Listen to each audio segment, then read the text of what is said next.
Hello everyone, this is Uday Devnath and welcome to my another new blog. আজকে আমরা যাচ্ছি Saint Martin ট্যুরে। তো আমরা কিশোরগঞ্জ থেকে রওনা হয়েছি এবং আমরা এখন আছি ভৈরব ব্রিজে প্রবেশ করার আগে।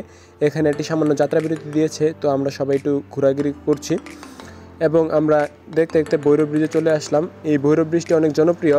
আমার চ্যানেলে ভৈরব ব্রিজ নিয়ে এর আগেও একটা ভিডিও এসেছে, আপনারা চাইলে দেখে আসতে পারেন। আর ভৈরব ব্রিজের আশপাশে খুবই সুন্দর মনোরম দৃশ্য, এই দৃশ্যগুলো উপভোগ করার মতো এবং পাশেই গড়ে উঠেছে সুন্দর নগরী। আপনারা চাইলে ভৈরব ব্রিজে ঘুরতে এসে এই আশপাশ জায়গা এবং নিচে নৌকায় ঘুরতে পারেন, ঘুরে দেখতে পারেন এবং আমাদের ভৈরব রেল সেতুটি সকলের মাঝে জনপ্রিয়। এখানে পাশাপাশি দুইটি রেল সেতু আছে।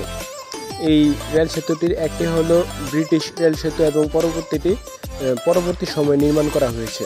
দুটি এখনো সচল রেল সেতু এবং দুটিতে রেল চলাচল করে। একটি চমৎকার বিষয় হলো আগামীকাল পূর্ণিমা, অর্থাৎ আগামীকাল রাতে আমরা সেন্ট মার্টিন রাত কাটাবো। তো সেন্ট মার্টিন আমরা সেই ভরপুর পূর্ণিমার সূর্যের আলো দেখতে পারবো। এখন আমরা কুমিল্লায় একটি যাত্রা বিরতি দিয়েছি এবং হোটেল নূরজাহানে আমরা আমাদের রাতের খাবার সম্পন্ন করি। কক্সবাজার আসতে আসতে আমাদের সকাল হয়ে যায় এবং আমাদের জাহাজ সকাল 7টায় এবং পরবর্তীতে আমাদের 2 ঘন্টার মতো জাহাজের জন্য অপেক্ষা করতে হয়। দেখতে দেখতে সূর্য অনেক উপরে উঠে পড়ে এবং আমাদের নৌ ঘাটে আসলে আমরা জাহাজে উঠি এবং আমাদের জাহাজ যাত্রা শুরু করি। এখন আমরা কক্সবাজার থেকে সেন্ট মার্টিনের উদ্দেশ্যে যাত্রা শুরু করলাম।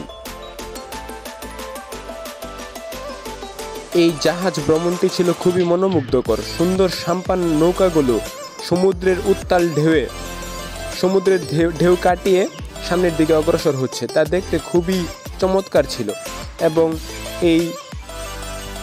এই পথ যদি আমরা যাচ্ছি তা আমাদের পার্শ্ববর্তী সীমান্ত রাষ্ট্র মায়ানমারের সীমানা ঘেঁষে প্রায় যাচ্ছে।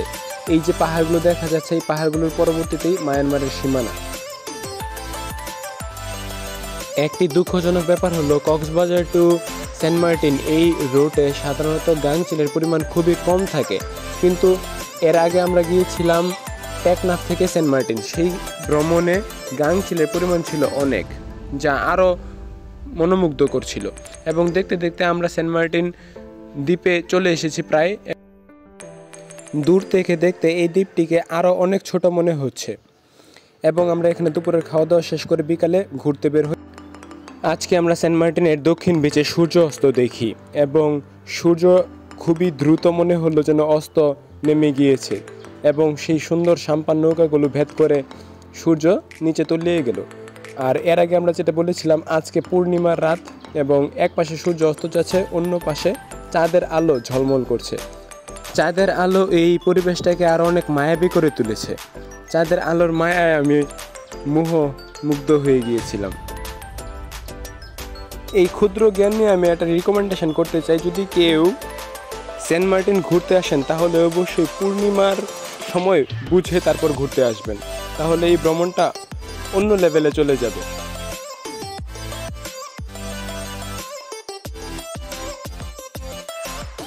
অলরেডি সূর্য অস্ত হয়ে গিয়েছে, কিন্তু তাও সুন্দর আলো এবং বিশেষ করে চাঁদের মায়াবী আলোতে পরিবেশটি মুখরিত হয়ে আছে এবং দূর থেকে ভেসে আসা সমুদ্রের উত্তাল ঢেউগুলো আছড়ে পড়ছে সমুদ্রের তীরে।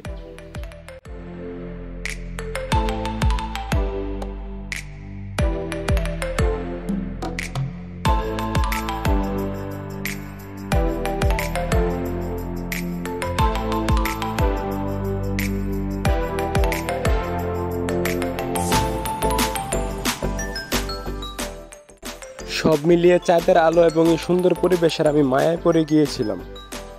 এক অভাবনীয় মায়া। সন্ধ্যায় সাম্পান নৌকাগুলোতে সুন্দর সিগন্যাল লাইট দেখা যাচ্ছে। পাশেই আছে একটি ওয়াচ টাওয়ার। যতক্ষণ সম্ভব আমরা বিচে ঘোরাঘুরি করে তারপর রাতের খাবার খেয়ে রিসোর্টে চলে যাব এবং আগামীকাল সকাল আবার সূর্যোদয়ের জন্য বের হব। সেই ভিডিও দেখার জন্য অনুরোধ রইল। ধন্যবাদ।